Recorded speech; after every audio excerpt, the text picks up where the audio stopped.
Yes? Mr. Greenbacks, there's a Miss Jen here to see you. Show her in.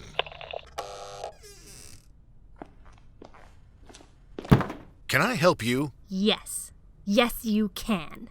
As you know, you're a world-famous rich guy. Go on. So I was thinking you could give me some investment advice. What kind of investment advice? Oh, well, you tell me what to invest in, and I invest in it, and then bam!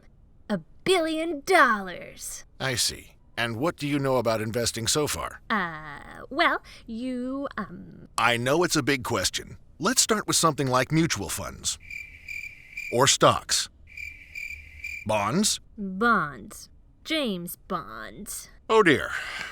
Have a seat. Yes. Investment vehicles include things like stocks, bonds, options, futures. Red convertibles, stretch limousines. No. But I thought you said... An investment vehicle is simply a way for an individual to invest their money with the hopes of growing it. For some people, that means trading stock. For others, it means collecting art.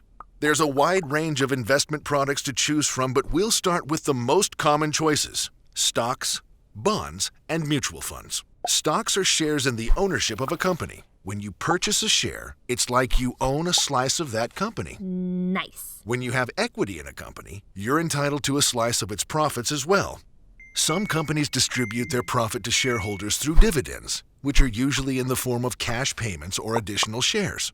The other way to benefit from a company's profit is to trade your shares at a higher value than you purchased them for. Buy low, sell high. Ideally, but it doesn't always work out that way. Stocks are volatile, meaning they're a risky form of investment. Millions and millions of shares are traded each day, and stock values are constantly changing due to market forces, supply and demand. Even rumors and predictions about a company's earnings can affect the value of its shares. Do you have, a more predictable way for me to become the richest Jen on Earth? Let's talk about bonds. Companies and governments will issue bonds as a way to raise funds. When you purchase a bond, you're basically lending the company or government that money. In exchange, the bond issuer pays interest on the borrowed amount. The interest rate on a bond is referred to as a coupon rate. Bonds also have a maturity date, which is when the bond issuer is expected to repay the initial amount borrowed. So I'd basically be a lender. Much like stocks, bonds can also be traded between investors. In general, bonds are a more stable form of investment than stocks. But the coupon rates can be quite modest, and you still run the risk of the bond issuer not being able to pay you back. I like the stability of bonds, but I also like the potential higher return of stocks. If only there was some way to smoosh them together, and then also not have to worry about exactly how to manage them. Do you mean a mutual fund? I don't know. Do I? A mutual fund is a portfolio or collection of several stocks and bonds that's invested in by a group of people and professionally managed.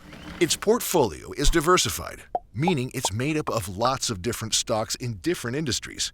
A diversified portfolio helps spread out the risk. Because that way you're not putting all your eggs in one basket. Precisely. Mutual funds are a relatively inexpensive way for a small investor to have access to a wide range of shares. But there are fees associated with running a mutual fund. And just because the fund is professionally managed doesn't mean it's guaranteed to do well. Thanks for the overview. You've been so helpful, but I still have one more question for you. Go ahead. How do I take what you just taught me and turn it into $1 billion like you did? Well, that's a secret I'll never tell.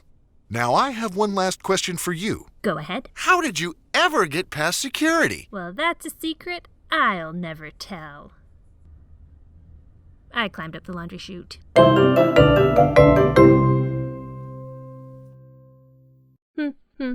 Climbing up a laundry chute, climbing up so sneaky.